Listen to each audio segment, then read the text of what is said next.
Hello, this is John McQuay with 8541 Tactical. We're out here at the range today for our next installment of our budget precision build. You guys have been sending us questions about the Hogue overmolded stock that came on our AAC Tactical. You wanted to know if there was anything that we could do to squeeze a little bit more accuracy out of it. There have been different posts all over the internet about grinding out the barrel channel, about glass bedding the stock. Well, when it comes right down to it, time is money. We're not going to go to the trouble of doing all that because it's just not worth it. When you're done, you still have a bargain basement stock that just isn't well suited for what we do. However, in keeping with the budget theme of this build, we wanted to show you what you could do to try to get the most out of it quickly and extremely cheaply. So we're going to go ahead and do that, demonstrate a couple of tips with that stock, and then we're going to try to compare the two stocks, the Hogue overmolded stock with the new Bell & Carlson M40 style stock. And when you see them side by side and see them shot side by side, I think you'll understand why we don't want to spend an enormous amount of time trying to get that Hogue stock to shoot. Now our Hogue stock here has some features that make it a little bit undesirable. If you notice, looking down through here through the barrel channel and back into the action area, there really isn't anything to properly support the barrel in action. Up front here, you've got these ribs. These ribs really aren't connected well. They allow the fore end to flex pretty badly. Back into the action bedding area, all you've got to support the action are these two aluminum pillars here. The rest of this is just all plastic. And we've been shooting this rifle a little bit now, and there really aren't any scuff marks into the plastic here, which would lead me to believe that only the aluminum pillars here are actually touching the action. And when you run your finger over them, you can feel that they're kind of raised up a little bit. Now, what can we do to fix this problem? Well, on our stock, up here in the front, we were getting some drag. We couldn't run a piece of paper all the way down between the barrel and the stock without it touching along here. So we've got one of two ways to go about this. Some folks have been coming in here and grinding down all these ribs and then grinding down the fore end and either laying in some epoxy bedding or laying in some stiffening material, and then continuing to grind away until they've got all this opened up through here. That takes a lot of time, it takes a lot of effort, it adds weight to the stock, and if you don't do it just right with epoxy bedding, you can end up melting your stock because it's an exothermic reaction. It causes quite a bit of heat. Now when we come back into this area, you could grind this out if you wanted and actually do a proper epoxy bedding and get full support of the action. Again, that runs into time that we don't really care to take on this stock. It also destroys the resale value of the stock, and there are people out here that actually want these. So it's easy if you just pull it off in factory condition to get rid of it and recoup at least a couple of bucks. Now the goal here, first and foremost, is to get the barrel free floated. If the barrel's not properly free floated, then as we demonstrated on our last episode, any little pressure on the front end on this sling swivel stud is going to cause the stock to warp and touch the barrel. You can get decent accuracy with the stock touching the barrel if the stock is touching the barrel in a consistent manner. Consistency is a key. If it's sometimes touching the barrel and other times it's not touching the barrel, or the pressure varies, then you're going to string shots in your group and it's just not going to work very well for you. So our first and foremost goal is to free float the barrel. Now a very simple, easy way to do this that I've used before on rifles is to shim the front of the action. Yes, it does place a little bit of stress on the action. No, it is not the greatest thing in the world, but it's quick, it's easy, and it will gain accuracy. What you simply do is take little aluminum shims, and I'll show you where to get those in just a minute, and place them between the front action screw and the recoil lug recess. the action will naturally trap them in this place. They can't slide forward or back under recoil because they've got two hard stops to go against. And that will raise the front of the action up in relation to the rear action screw. When you raise the front up in relation to the rear, that raises the barrel up. And it only takes a little back here, close to the axis, to get quite a bit of clearance up front. Okay, a lot of you are going to want to know where you can get shims to be able to do this. Well, they're very simple and easy solution. These are the shims that we're going to use. You notice the colorful back on these? All this is a cut up Coke can. Go get a pair of scissors out of your kitchen and cut a Coke can into correctly sized shims. I haven't measured these yet, so I can't tell you offhand exactly what the correct size is. But you can just eyeball it off of the space between the recoil lug and the action screw. And that shim will press right down in there. It's thin material, it flexes easy to conform to the shape of the receiver and the shape of the stock, so you won't have any problems with it digging in on either side. We're going to go ahead and use 4 of these to start out with, and I'm going to show you how to drop them in here and how to get everything set in. Now we're not going to go into tear down of the rifle right now. You'll see that here in just a second when we swap the stocks. But basically all it is you've got your 2 action screws here in your bottom metal. You remove those 2 screws and everything comes apart. Make sure that your rifle is clear and unloaded first. Remove the bolt before you start the process. That way you eliminate any chance of any problems. Now the first thing we've got to do is get our shims set in the stock right in here like we talked about earlier. Grab my box out of the pockets because it's kind of windy out here and I don't want my shims blowing away. I'm going to count out 4 of them.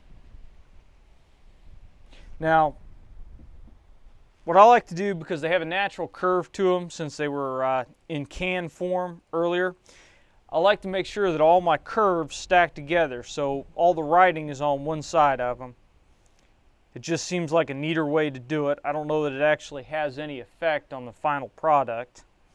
We get all our shims stacked together. We're just going to come back here and press them down into the stock.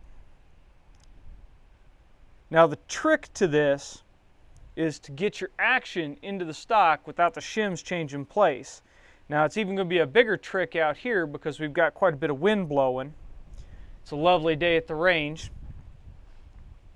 So we're just going to take our action, we're going to set it back down in the rifle, and we buggered up our shim stack. So we're going to come back and we're going to straighten it out. We're going to try to block a little bit of wind with my hand here. And this may take us a couple of tries to get this lined up, but there really isn't a secret to it. We're just trying to keep it in place while we get the action dropped in here. Do not use tape, don't use glue, don't use anything like that. It's not going to help you out. It may make it easier to get the shims in, but it's going to cause you some problems later on.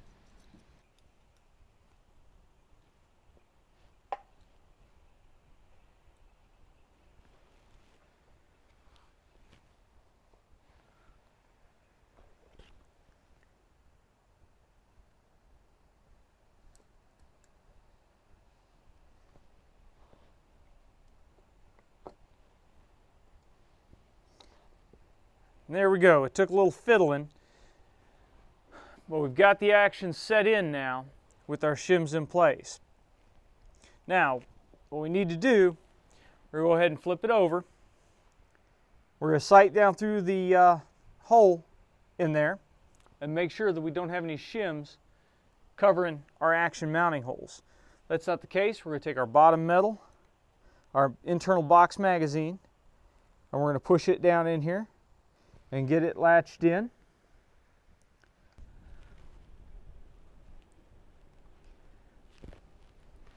We're going to make sure our box magazine's lined up and set our bottom metal back on here. And it's got a pretty snug fit in this overmolded stock. Just push it on in there. Then we're going to start our front action screw. Drop our rear action screw in there and start it.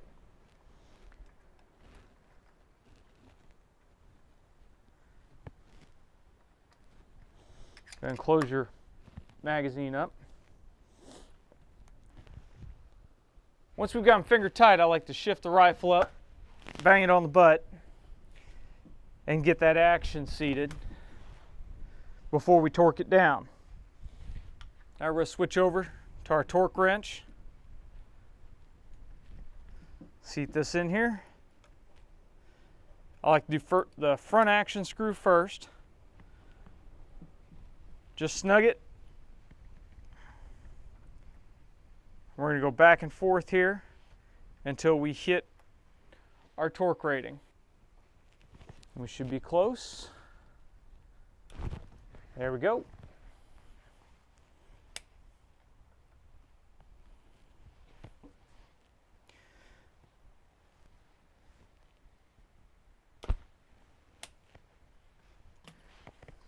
There we go. You now have your rifle shimmed. Put the bolt back in. Now we come back through, you'll notice that you now have a little bit more of a gap on either side of the barrel here. If you take a piece of paper and run it back, you ought to be able to run all the way back to the recoil lug without anything touching. Even when we go put it on a bipod or try to crush it closed, there's quite a bit of gap there. You have to make a concerted effort to close that up and to get the barrel to touch now. Now, shimming the action in the stock is a rather drastic change. It is going to change your point of impact, so this is going to require that we re-zero the rifle and make sure that our point of aim and point of impact at 100 yards is now the same.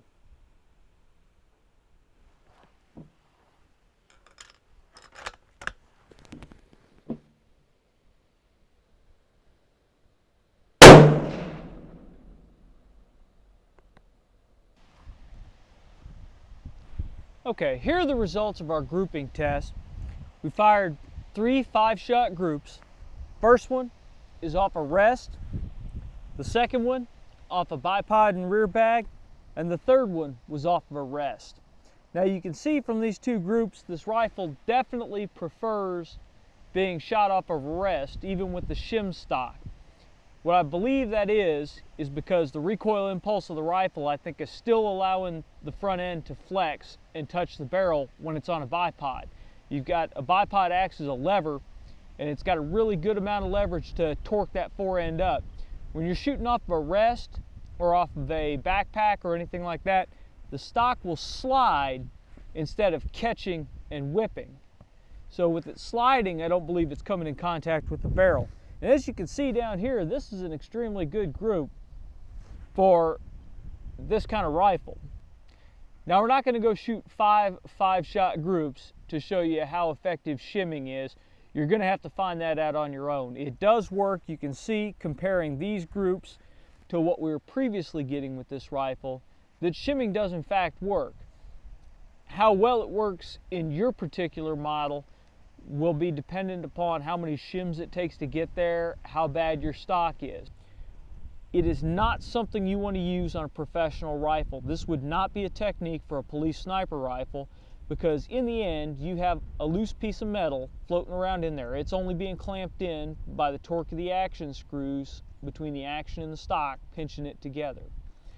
You don't want to rely on that. If that shim comes out or it decides to shift at the wrong point in time, then it can make a big difference on the target end of things. It's not something that you can bet somebody's life on. So do not use that technique on a police sniper rifle.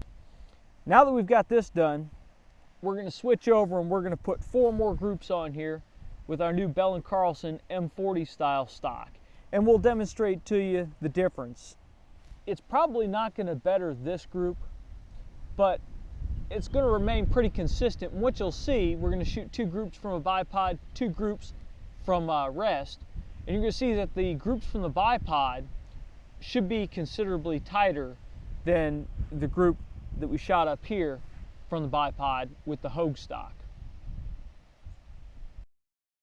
We would like to take a minute to thank the folks at Black Hills Ammunition for providing us with their excellent 175 grain Match 308 load. Military and law enforcement shooters alike trust Black Hills Ammunition for accuracy and reliability. The next time you need match grade ammunition for your precision rifle, give Black Hills Ammunition a call. If you enjoy the content of this video, please drop Black Hills an email thanking them for supporting us. Okay folks, this is going to be our quick, fast, and in a hurry stock replacement. It's extremely simple. All we're going to do is pull these 2 action screws out right here, take everything, swap it over to this stock, and put 2 action screws back in. 2 screws, it shouldn't take you any more than 15 minutes. First thing that we're going to do, make sure the rifle's unloaded. Press your bolt release here, remove your bolt, set it aside. Inside the trigger guard is your floor plate release. We're just going to swing that out to take any spring pressure off. We're going to take our bit, and this is actually a 5/32 bit. Flip the receiver up, hit the first action screw, loosen that up. Second screw.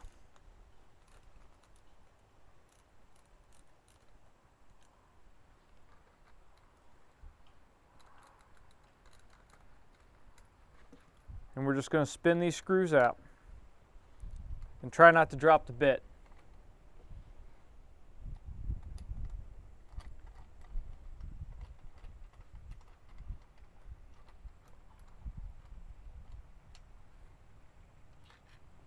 We'll set that one aside.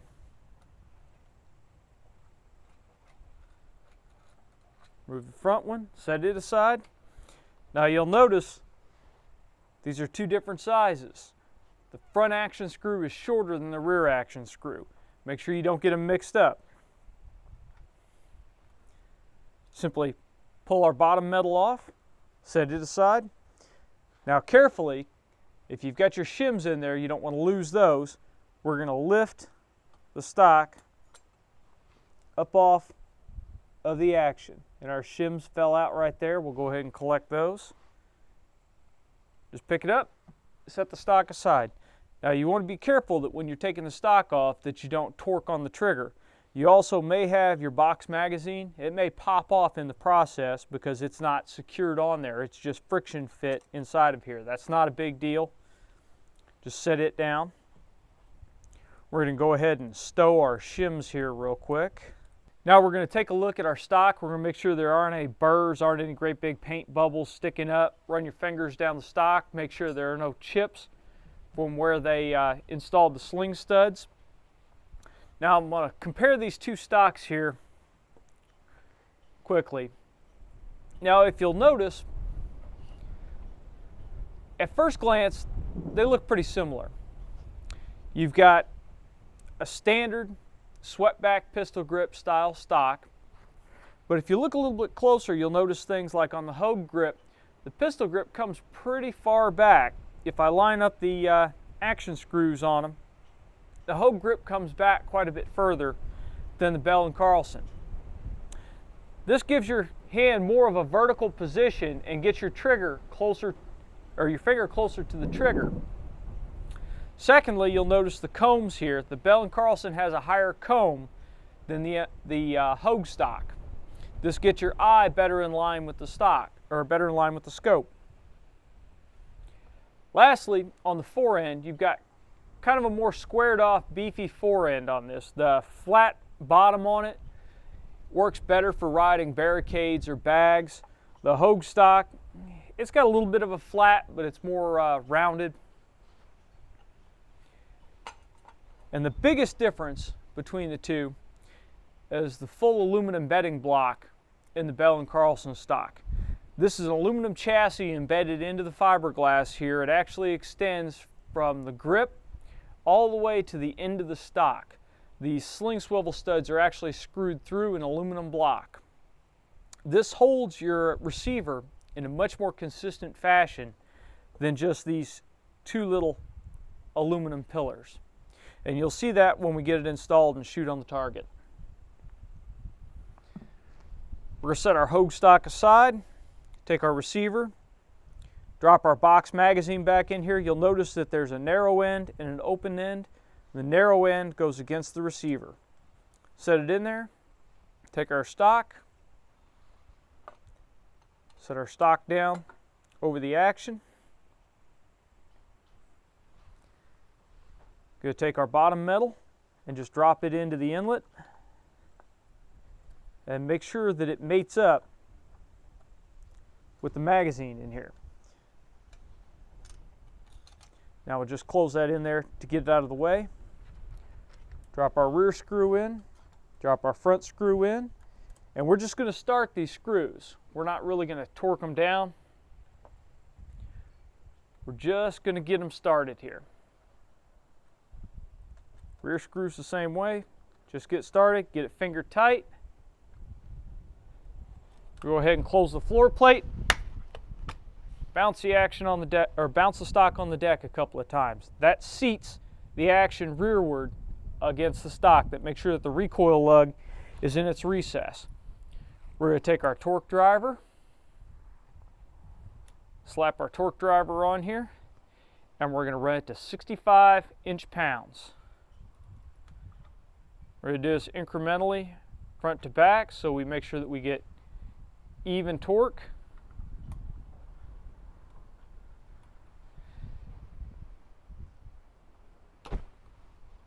.65 inch-pounds on the back, or on the front.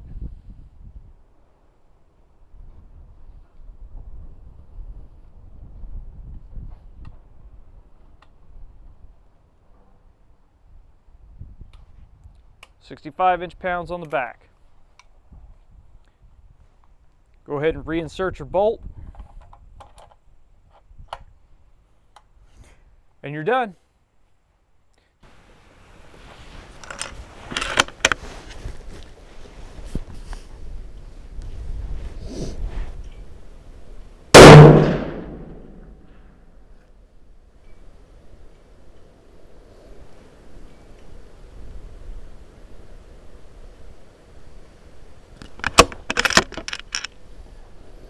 We got our Bell & Carlson stock mounted up. We went ahead and shot some test groups with it, and we really weren't getting the accuracy that we wanted to get. We shot these 4 groups with the Bell & Carlson M40 stock installed. I shot these 2 groups first and was noticing I really wasn't getting the consistency that I wanted to get.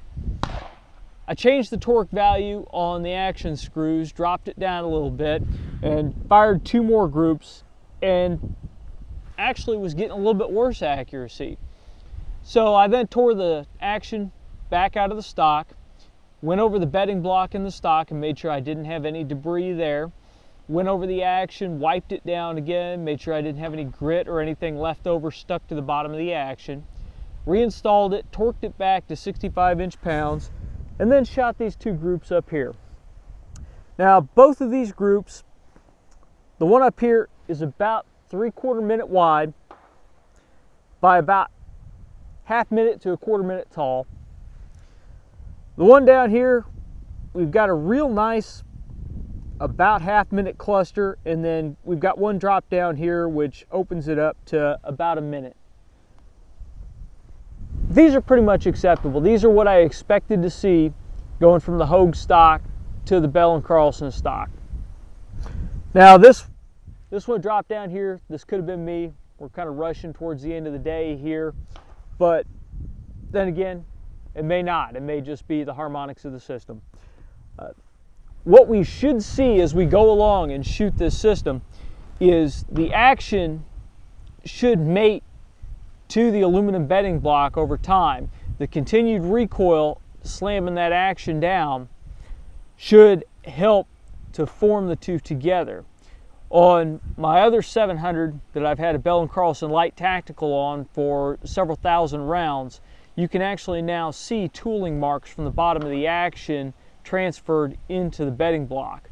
That system, when I remove the action from the block for cleaning and bolt it back into the stock, it will retain its 0 perfectly. There is no 0 adjustment for that system. That tells me the 2 are mated together very, very well.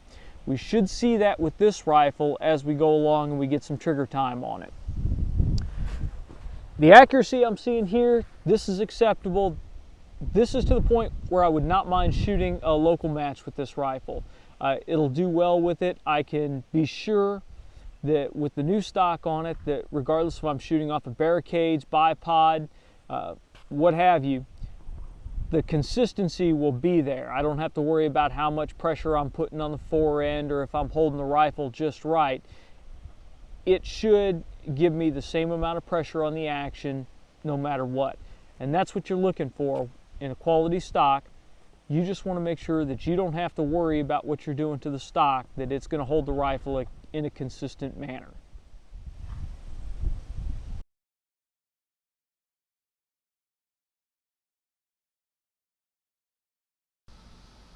If you've enjoyed the review video today, please click the subscription button above. More subscribers means we can bring you more videos. Thank you.